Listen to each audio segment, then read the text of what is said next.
Welcome to the channel everyone, my name is Rishabh Sharma. हमने start किया था इंडियन इकोनॉमिक डेवलपमेंट आपके लिए और अब दूसरा चैप्टर शुरू करने जा रहे हैं। पहला चैप्टर हमने कवर कर लिया था Indian economy on the eve of independence, जिसमें हमने सारी चीजें कवर कर ली थी कि what was the state of Indian economy, what was the state of agriculture, industrial and other sectors in an economy. ये सारी चीजें हमने खत्म कर ली थी और हमें ये पता चला था कि इंडियन इकोनॉमी की जो कंडीशन थी वो दो टर्म में एक्सप्लेन की जा सकती है, that is backward and stagnant. अब दूसरा चैप्टर स्टार्ट होता है इंडियन इकोनॉमी 1950-1990, यानी क्या है, इंडिया की कंडीशन 1950 से लेके 1990 तक क्या थी, क्या गवर्नमेंट ने पॉलिसीज बनाई, क्या क्या चेंजेस आए 1950 से लेके 1990, 4 दशक यानी 4 डिकेड्स तक क्या काम चला, ये सारे टॉपिक हम कवर करेंगे। तो वही पुराना तरीका, रघुकुल रीत सदा चली आई। सबसे पहले क्या करेंगे, सबसे पहले लिखेंगे जो पॉइंट्स हमें कवर करने हैं। Point number 1, what is economic planning. क्या था इकोनॉमिक प्लानिंग? सबसे पहला काम प्लानिंग का मिशन बना था, इकोनॉमिक प्लानिंग स्टार्ट हुई थी। Need for economic planning in India, क्या जरूरत आ गई इकोनॉमिक प्लानिंग की, कितने तरीके की इकोनॉमी होती है, capitalistic, socialistic, mixed, long period and short period goals of planning in India, fourth point आता है। फिफ्थ पॉइंट है हमारा features of economic policy pursued under planning till 1991।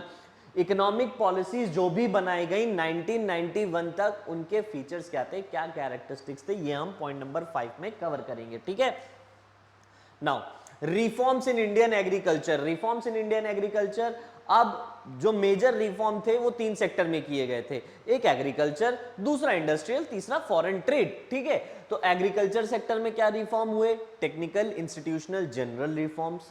Green revolution में क्या हुआ, ग्रीन रेवोल्यूशन एग्रीकल्चर में ही रिफॉर्म में आया था, एग्रीकल्चर का ही एक पार्ट आता है। ग्रीन रेवोल्यूशन के कैरेक्टरिस्टिक्स क्या है, लिमिटेशंस क्या है, ये टॉपिक बहुत इंपॉर्टेंट है, स्टार मार्क कर लेंगे।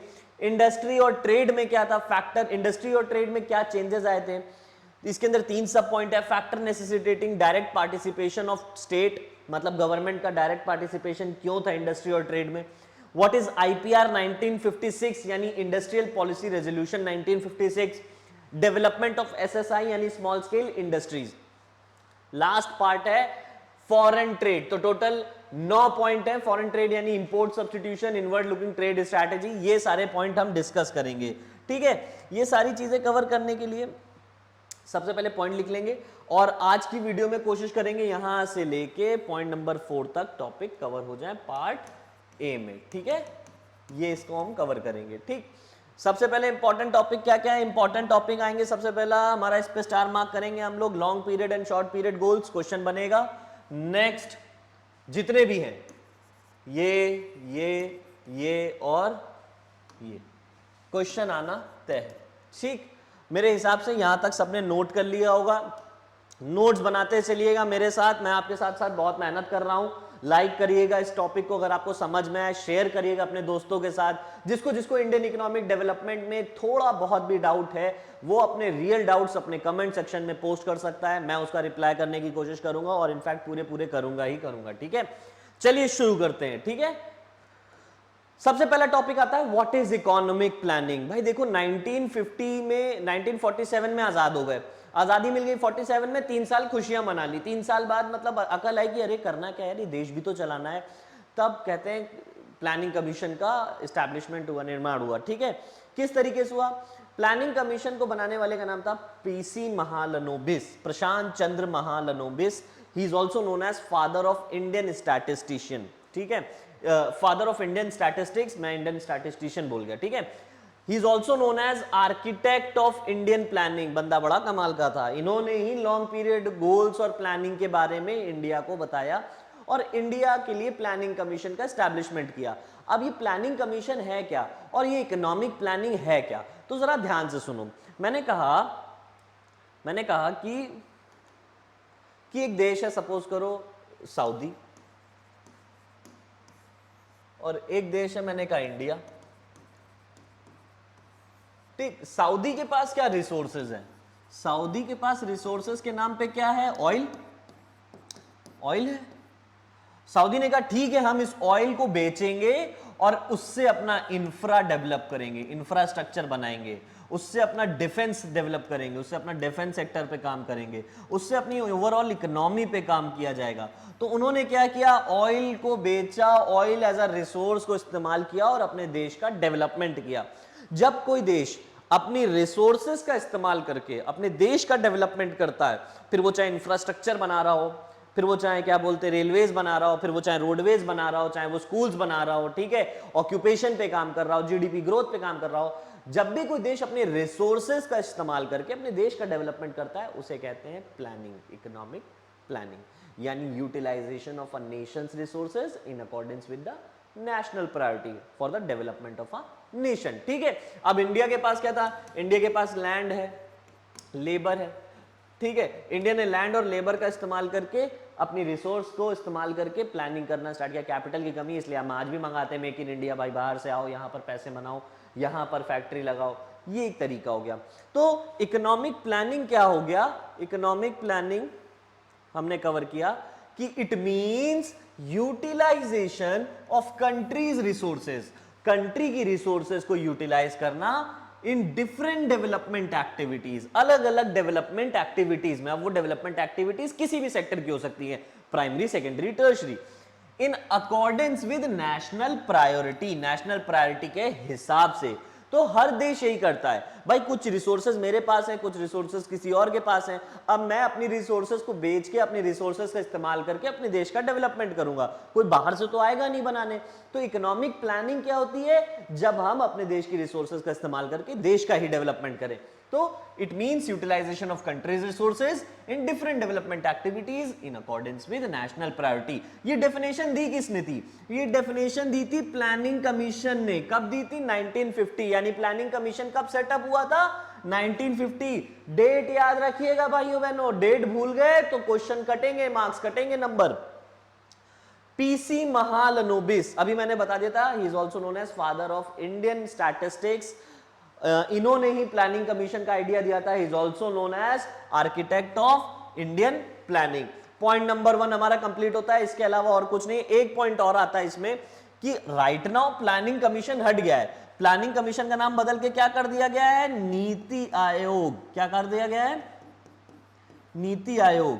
अब नीति आयोग का नाम रख दिया गया है प्लानिंग कमीशन का, और इसका चेयरमैन कौन होता है, इसका चेयरमैन होता है ऑनरेबल प्राइम मिनिस्टर। तो इस टाइम नीति आयोग का चेयरमैन कौन है, नीति आयोग का चेयरमैन है मिस्टर नरेंद्र दामोदर दास भाई मोदी। ठीक है, आगे बढ़ते हैं। ये हो गया हमारा प्लान, पहला पॉइंट। बिल्कुल परेशान होने की जरूरत नहीं है, इस टॉपिक को लेके जितना बताते चल रहे हैं उतना लिखते चलिए और सारी डाउट क्लियर। वापस आए, टिक किया, टिक किया मतलब क्या है, इतना पॉइंट हमने नोट कर लिया। आगे बढ़ते हैं। Need for economic planning in India, क्या जरूरत आन पड़ी थी इकोनॉमिक प्लानिंग इन इंडिया की। भाई हमको पता है, पहले चैप्टर में हमने पढ़ रखा था कि गोरे हमारे लिए कुछ छोड़ के नहीं गए थे, गोरों ने जितना हो सकता था उतनी ज्यादा रिसोर्सेज हमसे ले ली थी। ठीक है, हमारा एग्रीकल्चर डुबा दिया था, इंडस्ट्रीज खराब कर दी थी, सिस्टमैटिक डी इंडस्ट्रियलाइजेशन। पुरानी वीडियोस देखना, पूरा चैप्टर समझ में आ जाएगा, पहला चैप्टर में अगर डाउट है। हमारा ऑक्यूपेशन स्ट्रक्चर कुछ इस हिसाब से था कि देश की मेजॉरिटी जनसंख्या वो काम कर रही थी जिसमें पैसा नहीं है, यानी एग्रीकल्चर। इंडस्ट्रीज बहुत कम थी और सेकंड नंबर पे टर्शियरी सेक्टर या सर्विस सेक्टर आता था। इस तरीके से ना ही हमारा फॉरेन ट्रेड अच्छा था, ना ही इंडस्ट्रीज अच्छी थी, ना ही ऑक्यूपेशन अच्छा था। तो कहां से पैसा आएगा, इकोनॉमिक कह रहा है इकोनॉमिक प्लानिंग की क्यों जरूरत आन पड़ी। इकोनॉमिक प्लानिंग की जरूरत आन इसलिए पड़ी, ना ही हमारे पास फॉरेक्स था, ना ही हमारी जीडीपी थी, ना ही एग्रीकल्चर अच्छा था, ना ही इंडस्ट्रीज था, कुछ नहीं था हमारे पास। तो कुछ ना कुछ तो करना था, इकोनॉमिक प्लानिंग करना बहुत जरूरी हो गया था, it was one of a need. तो दूसरे पॉइंट पे आओ, दूसरे पॉइंट पे आए भाई, दूसरे पॉइंट पे आए, कह रहा what was the need for economic planning in India, क्या जरूरत आन पड़ी। सबसे पहला पॉइंट, इंडिया की इकोनॉमी जो थी वो बैकवर्ड थी और स्टैग्नेंट थी। लेकिन कोई भी इकोनॉमी बैकवर्ड और स्टैग्नेंट है तो जाहिर सी बात है कि उसमें कोई ग्रोथ तो हो नहीं रही है। अगर ग्रोथ करनी है तो प्लानिंग करनी पड़ेगी। दूसरा था level of output and productivity, दोनों ही लो थी भाई। आउटपुट और productivity, efficiency, productivity per hectare, ये सारी चीजें घटती जा रही थी, लेकिन खाने वाले बढ़ते जा रहे थे। भाई देश की आबादी बढ़ रही है, आउटपुट और प्रोडक्टिविटी घट रही है, कैसे चलाओगे, कैसे देश चलाओगे। Next, GDP growth was tardy and stagnant. भाई जीडीपी ग्रोथ क्या होती है? Flow of final goods and services, यही डिफाइन करती है कि तुम्हारी जीडीपी या नेशनल इनकम क्या होगी। भाई जब गुड्स एंड सर्विसेज बने ही नहीं है, इंडस्ट्रियल सेक्टर है ही नहीं, तो कहां से आएगी जीडीपी? तीसरा पॉइंट आता है कि जीडीपी ग्रोथ टार्डी थी, one of the reason for economic planning in India. Next point आता है economy needed a big push of support and investment. Economy needed a big push of support and investment by government. आज की date में क्या है, जब भी किसी इकोनॉमी को आगे बढ़ना होता है तो गवर्नमेंट पुश करती है। आप देखते होंगे कि अलग अलग देशों में, अभी श्रीलंका में उठा के देखो क्या हुआ कि उनको देश को आगे बढ़ाना था, उन्होंने क्या किया, चाइना से पैसा ले लिया और उसके बाद अपने देश में इन्वेस्ट किया। हाउएवर वो सारी बातें अलग है कि गोटाबाया बख्शा फैमिली लेके भाग गई, लेकिन जब भी किसी देश को आगे बढ़ाना है तो कुछ ना कुछ तो इंजेक्ट करना पड़ेगा, एज एन इन्वेस्टमेंट होना ही जरूरी है। अब इकोनॉमी उस टाइम पे, गोरों के टाइम पे, गोरों ने हमारे लिए कुछ नहीं छोड़ा था, हमारी कोई नेशनल वेल्थ नहीं रह गई थी, कोई रिसोर्सेज नहीं रह गई थी, कुछ छोड़ के नहीं गए थे, उल्टा हमारे देश को जितना चाहा उतना लूट के चले गए। 45 ट्रिलियन डॉलर्स करंटली अगर हम बोले तो इतना पैसा वो लेके जा चुके हैं। ठीक है, अब कहां है हमारे देश के पास? कुछ ना सड़कें बनाने के लिए पैसा है, ना क्या बोलते हैं बेसिक नेसेसिटीज के लिए पैसा है। अब इस चीज के लिए क्या है, जब इंडस्ट्रीज डेवलप करनी है, अब किसी एक इंडिविजुअल आदमी के पास तो पैसा है नहीं कि वो खुद का इंडस्ट्री सेटअप कर ले, उस टाइम पे चाहिए होती है सरकार। तो सरकार की जरूरत थी जो कि देश में इन्वेस्टमेंट कर सके in industrial and other sectors. ठीक है, तो ये एक रीजन हो गया इकोनॉमिक प्लानिंग का कि economy needed a big push of support. Big push of support अब कैसे मिलता है? जब पैसा आता है। And investment by the government, क्योंकि गवर्नमेंट ही है इकलौती जिसके पास इतना सपोर्ट था, इतना पैसा था, बाकी और किसी के पास नहीं था। कोई इंडिविजुअल आदमी इतनी हैसियत नहीं रख सकता है। ठीक, उस टाइम पे। आज के टाइम पे तो भैया खेल अलग चल रहा है। अब आता है तीसरा क्वेश्चन। अब वापस आओ दूसरे पे, पहले क्वेश्चन कह रहा हूं। देख रहे हो तुम लोगों को जल्दी जल्दी पढ़ाने के चक्कर में मुझे क्या क्या बोलना पड़ जाता है बीच बीच में। What is an economic planning? Point हो गया। Need for economic planning, point हो गया। अब तीसरे पॉइंट पे आएंगे, टाइप्स ऑफ इकोनॉमीज। तीसरा पॉइंट है हमारा टाइप्स ऑफ इकोनॉमीज। चलो एक्सप्लेन करते हैं। भाई इकोनॉमीज को तीन तरीके से क्लासिफाई किया गया है।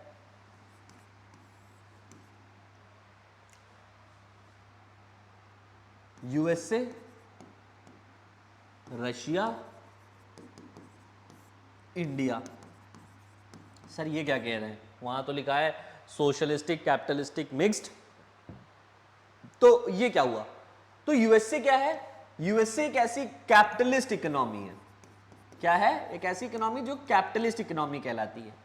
रशिया एक ऐसी इकोनॉमी है जो कि एक सोशलिस्ट इकोनॉमी है, सोशलिस्ट। और इंडिया एक ऐसी इकोनॉमी है जो कि एक मिक्स्ड इकोनॉमी है। सर ये तो एग्जांपल हो गया, मीनिंग बताइए। अब एक कैपिटलिस्टिक इकोनॉमी वो इकोनॉमी होती है जहां सारी प्रोडक्टिव रिसोर्सेस किसके हाथ में होती है? प्रोड्यूसर्स के हाथ में। इसको फ्री इकोनॉमी भी कहते हैं। ठीक है, all the productive resources, all the productive resources are owned by private sector। ठीक, पहला पॉइंट आता है इसमें। सारी प्रोडक्टिव रिसोर्सेज किसके थ्रू ओन की जाती हैं? Private sector. नोट्स बनाते चलना मेरे साथ साथ। अगर खत्म करना चाहते हो ये चैप्टर, इंडियन इकोनॉमिक पढ़ने का कोई शॉर्टकट नहीं होता है, किसी भी सब्जेक्ट को पढ़ने का कोई शॉर्टकट नहीं होता है। जब तक लिखोगे नहीं तब तक समझ में नहीं आएगा, तो लिखते चलो मेरे साथ साथ। ठीक है, तो प्राइवेट सेक्टर क्या हो गया? कह रहा है सारी इकोनॉमिकल रिसोर्सेज, जितनी भी प्रोडक्टिव रिसोर्सेज हैं, वो सारी की सारी किसके हाथ में आती है? प्राइवेट सेक्टर के हाथ में आती है। अब प्राइवेट सेक्टर की मर्जी, वो चाहे कुछ भी करे। प्राइवेट सेक्टर किस लिए काम करता है? प्रॉफिट के लिए। किसके लिए काम करता है? प्रॉफिट के लिए। ठीक है, और तीसरा पॉइंट इसमें आता है कि जब सारी प्रोडक्टिव रिसोर्सेज प्राइवेट सेक्टर के हाथ में है तो गवर्नमेंट का इंटरफेरेंस होता है? नहीं। यानी क्या होता है? Minimum government interference. यूएस में ऐसा ही है। ठीक, 3 पॉइंट मिला दो, कैपिटलिस्ट की डेफिनेशन तैयार। अब रशिया की बात करते हैं। रशिया अपने व्लादिमीर पुतिन भैया के हाथ में सब कुछ है। जब चाह जिसको चाह उसको उठा लिया। ठीक, सारी प्रोडक्टिव रिसोर्सेज किसके हाथ में है? उनके हाथ में। गैस की पाइपलाइन का हिसाब किसके हाथ में है? उनके हाथ में। वो कहते हैं अब भाई यूरोप को गैस देना बंद करो इनको। भाई गैस पाइपलाइन बंद नहीं जा रही, अब गैस पूरा यूरोप हा हा चिल्ला रहा है, सबसे ज्यादा क्या बोलते हैं गैस प्राइसेस बढ़ रहे हैं, इन्फ्लेशन आता जा रहा है, फूड क्राइसिस हो रखे है, लो भाई कर लो और लड़ लो झगड़ लो, मजबूत आदमी से लड़ने का कुछ तो नतीजा होगा, हो गया। तो क्या है यहां सारी प्रोडक्टिव रिसोर्सेज, जब हम सोशलिस्ट इकोनॉमी की बात करते हैं तो किसके हाथ में होती है? रशिया के, यानी कि गवर्नमेंट के। ऑल द प्रोडक्टिव रिसोर्सेज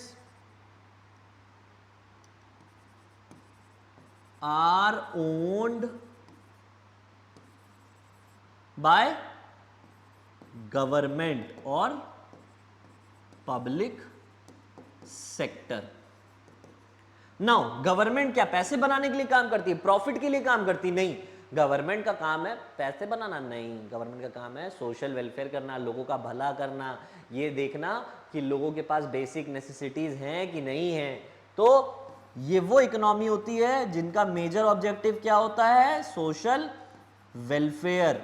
ठीक, आगे बढ़ते हैं।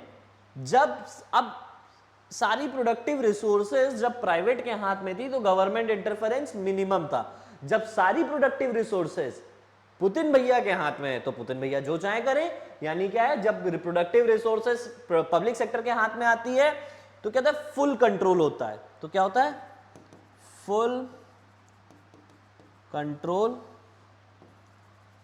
Over resources. ठीक, आगे बढ़ते हैं। अब बात करते हैं हिंदुस्तान की।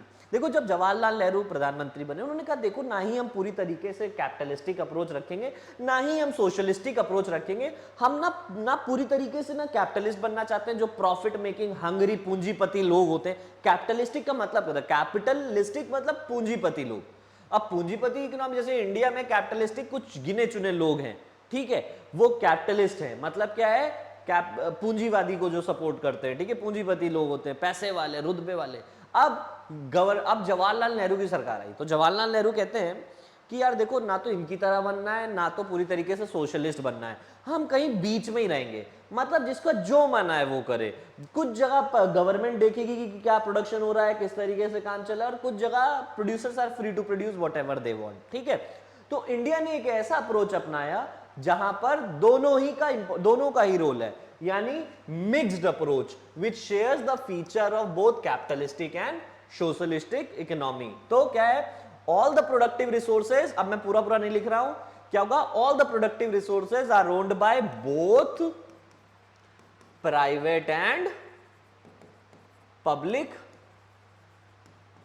सेक्टर। ठीक, उसके बाद जब प्राइवेट सेक्टर और पब्लिक सेक्टर कैसे आता है, अब देखो मैं तुम्हें एक बात बताता हूं।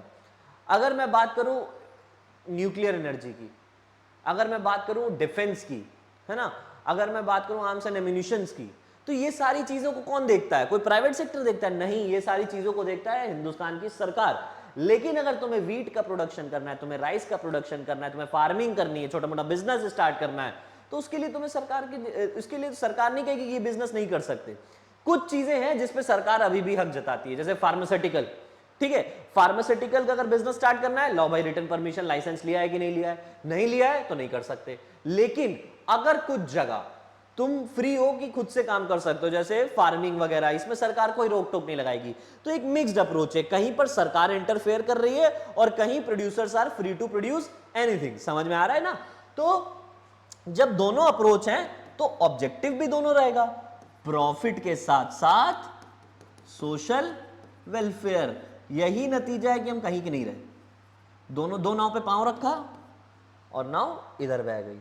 उसके बाद तीसरा पॉइंट होता है फुल कंट्रोल और मिनिमम कंट्रोल। यहां पर होगा पार्शियल कंट्रोल। ठीक है, कुछ जगह पर पूरा कंट्रोल है, कुछ जगह पर मिनिमम कंट्रोल है। तो दोनों ही चीजें हो गई, कैपिटलिस्टिक, सोशलिस्टिक और मिक्स्ड इकोनॉमी का ये बेसिक मीनिंग था। ठीक है, आगे बढ़ते हैं नेक्स्ट पॉइंट पे। हमने ये क्यों पढ़ा सर कि इकोनॉमीज के बारे में? क्योंकि हमें ये पता होना चाहिए कि इंडिया एक किस तरीके की इकोनॉमी है, वो किस तरीके का अप्रोच रखती है, तब जाके समझ में आएगा। तो जवाहरलाल नेहरू ने डिसाइड किया था कि हम एक मिक्स्ड इकोनॉमी होंगे, ना पूरी तरीके से कैपिटलिस्टिक ना पूरी तरीके से सोशलिस्टिक। ठीक है, आगे बढ़ते हैं। Long period and short period goals of planning in India. अब प्लानिंग स्टार्ट हुई, महालनोबिस साहब ने प्लानिंग स्टार्ट करी। प्लानिंग करने का मतलब 5 साल के लिए देश की सारी रिसोर्सेज को एक ऑब्जेक्टिव अचीव करने में लगा देना, इसे कहते हैं long term plan. Long term plan वो प्लान होते हैं जो 5 ईयर प्लान, जैसे पंचवर्षीय योजना होता है, ठीक है, ये बनाना स्टार्ट किए गए। प्लीज इसके बारे में ध्यान से सुनना, हिंदुस्तानियों को ये सारी चीजें पता ही नहीं है, आपको पता होना चाहिए। लॉन्ग टर्म प्लान मतलब क्या होता है, 5 ईयर प्लान्स। और शॉर्ट टर्म प्लान्स क्या होते हैं, these are the break in long term plan, sorry, break in long term plans, ठीक है। अब जो लॉन्ग टर्म प्लानिंग बनाई जाती थी कि 1950 से लेके फिर 5 साल के लिए एक प्लान, फिर नेक्स्ट 5 साल के लिए 51 से 56, फिर 56 से, इस तरीके से चलता रहता था।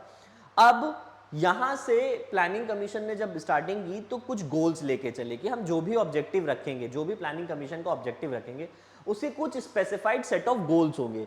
तो हमें बस ये याद रखना है, अभी मैं आपको ये भी डिस्कस कराऊंगा कि कितने प्लान्स आ रहे हैं, हर एक प्लान कब से कब तक आया, किसका क्या ऑब्जेक्टिव था, ये सारी चीजें हम कवर करेंगे। 1950 से लेके 1991 तक कितने प्लान्स आ चुके थे। अभी हम प्लान, कौन से प्लान में, फिलहाल अब कोई प्लानिंग में नहीं, प्लानिंग कमीशन ने ये जो लॉन्ग टर्म प्लान्स थे इसे बंद कर दिया है, नीति आयोग आ गया है, वो प्लान करता है जो भी करता है, ठीक है। तो लॉन्ग पीरियड गोल्स क्या थे, 4 थे, GDP growth, modernisation, self reliance और इक्विटी। मैं आपको बता देता हूं कि यही क्वेश्चन फंसेगा, what was the goals of planning in India. तो ये 4 गोल थे। जीडीपी ग्रोथ में हमने पढ़ा था कि जीडीपी ग्रोथ क्या थी भाई, अपनी जीडीपी थी लेस देन 2% थी। अब ये हमारा उस टाइम पे था, मतलब 1940s से देखोगे, 1940s में हमारी जो जीडीपी ग्रोथ थी वो कितनी थी, लेस देन 2%। और पर कैपिटा इनकम ग्रोथ जो थी वो तो 0.5% थी, ठीक है। पर कैपिटा कितनी थी, 0.5%, ठीक।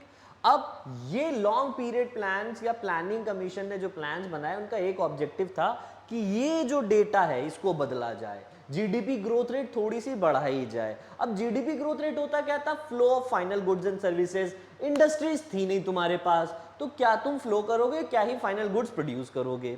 नेक्स्ट होता था मॉडर्नाइजेशन, दूसरा मेजर गोल रखा मॉडर्नाइजेशन। अब मॉडर्नाइजेशन का ऑब्जेक्टिव 2 थे। पहला, मॉडर्नाइजेशन का मीनिंग क्या होता है, मीनिंग होता है adoption of new technology, adoption of modern technology या न्यू टेक्नोलॉजी, ताकि प्रोसेस ऑफ प्रोडक्शन इंप्रूव किया जा सके, ग्रोथ हमारी देश की बढ़ाई जा सके, ग्रोथ पर्सपेक्टिव से देखा जा सकता। और दूसरा था सोशल आउटलुक। दूसरा क्या था हमारा, सोशल आउटलुक। भाई देश को आगे बढ़ाना था तो मॉडर्न टेक्नोलॉजी का इस्तेमाल करना बहुत जरूरी था ताकि प्रोडक्शन बढ़ाया जा सके। और सोशल आउटलुक मॉडर्नाइजेशन से क्या रिलेट करता है कि लोगों में पहले एक टाइम पे बहुत ज्यादा जेंडर डिस्क्रिमिनेशन था कि मेल फीमेल लिटरेसी रेट भी देखा जाता था कि ओवरऑल पूरे देश में लिटरेसी जो रेट था उसमें मात्र कुछ 7% के आसपास ही महिलाएं पढ़ी लिखी होती थी, उससे कम, उससे भी कम हो सकता था। तो ये क्या था, जेंडर डिस्क्रिमिनेशन था, इनइक्वालिटीज थी, हर एक चीज में क्या था कि डिस्क्रिमिनेशन हो ही रहा था डायरेक्टली और इनडायरेक्टली, ठीक। तो अब आप देखो, अब ऐसा नहीं है। तो मॉडर्नाइजेशन का 2 मीनिंग रखे गए, पहला क्या है, अडॉप्शन ऑफ मॉडर्न टेक्नोलॉजी, दूसरा adoption of social outlook. Social outlook में मॉडर्नाइजेशन किस तरीके से किया गया, इक्वल वेजेस एंड राइट्स। किसको equal wages and rights, to women. ये एक एग्जांपल हो गया सोशल आउटलुक। सेल्फ रिलायंस, आखिरी पॉइंट, सेकंड लास्ट ऑब्जेक्टिव, आखिरी कह रहे हैं। सेल्फ रिलायंस क्या था, सेल्फ रिलायंस मतलब आज की डेट में मोदी जी क्या चिल्लाते रहते हैं, आत्मनिर्भर, आत्मनिर्भर बनो। आत्मनिर्भर बनना मतलब क्या है कि रैदर देन बाहर से चीजें मंगाने के बजाय घर पे प्रोड्यूस होना चाहिए। तो ये रिलेट करता है अवॉइडिंग इंपोर्ट्स, ठीक है। किससे रिलेट करता है, avoiding import and getting self sufficient. क्या होना था, सेल्फ सफिशिएंट बनना, सेल्फ सफिशिएंट, रैदर देन बाहर से मंगाने के बजाय घर में ही हम सामान बनाने लगे, रैदर देन हम यूएस और अपने नेबरिंग कंट्री यूएस, यूरोप, इन सब के आगे क्या बोलते हैं, डिपेंडेंट होने के बजाय, फिर चाहे वो फूड ग्रेन्स हो, टेक्नोलॉजी हो, कैपिटल गुड्स हो, कंज्यूमेबल गुड्स हो, हम खुद से प्रोड्यूस करें। आखिरी है इक्विटी। इक्विटी मीन्स क्या, equity means equality, equal distribution of income and wealth. अब इक्विटी मतलब क्या, कि जो अनइक्वल डिस्ट्रीब्यूशन, अनइवन डिस्ट्रीब्यूशन जो होता था इनकम का, जिसकी वजह से रिच और पुअर का जो गैप था वो बढ़ता जा रहा था। तो ये देखना जरूरी था कि अब ये रिच और पुअर का गैप जितना बढ़ रहा है ये ना हो, तो इक्वल डिस्ट्रीब्यूशन होना चाहिए इनकम और वेल्थ का, ताकि पॉवर्टी से बचा जा सके। ये था इक्विटी की बात। ठीक, आगे बढ़ते हैं। ये हो गए हमारे 4 long period goals of planning in India. ठीक है, चारों के हेड और मीनिंग मैंने बड़े आराम से आपको एक्सप्लेन कर दिए, यही मीनिंग था। ठीक है, आगे बढ़ते हैं शॉर्ट पीरियड। तो सर शॉर्ट पीरियड के क्या गोल्स थे? शॉर्ट पीरियड के गोल्स थे कि भाई शॉर्ट पीरियड प्लानिंग जो की जाती थी वो एज अ ब्रेक लेके की जाती थी, कि हमने 3 लॉन्ग पीरियड प्लान बना ली, अब एक छोटा सा शॉर्ट पीरियड प्लान 1 साल 2 साल का, ये देखने के लिए कि कितने ऑब्जेक्टिव्स अचीव हो गए हैं और नेक्स्ट आने वाले प्लान्स में हमें क्या करना होगा। तो एक ब्रेक की तरह लिए जाते थे, 2 साल के लिए या 1 साल के लिए मिनिमम ये प्लान्स बनाए जाते थे। तो इन प्लान्स का कोई सर्टेन ऑब्जेक्टिव नहीं होता था, ये डिपेंड करता था इकोनॉमी की करंट सिचुएशन पे, उस टाइम पे जो भी इकोनॉमी की नीड्स हैं उस हिसाब से नए ऑब्जेक्टिव्स डिफाइन किए जाते थे। तो यहां पर क्या लिखा है, it vary from plan to plan depending upon the current needs of an economy. ये हो गए हमारा 4th पॉइंट, और पार्ट ए कंप्लीट होता है यहीं पर इस चैप्टर का। मिलेंगे नेक्स्ट वीडियो में पार्ट बी में। लाइक करें, शेयर करें और सब्सक्राइब करें। Thank you class.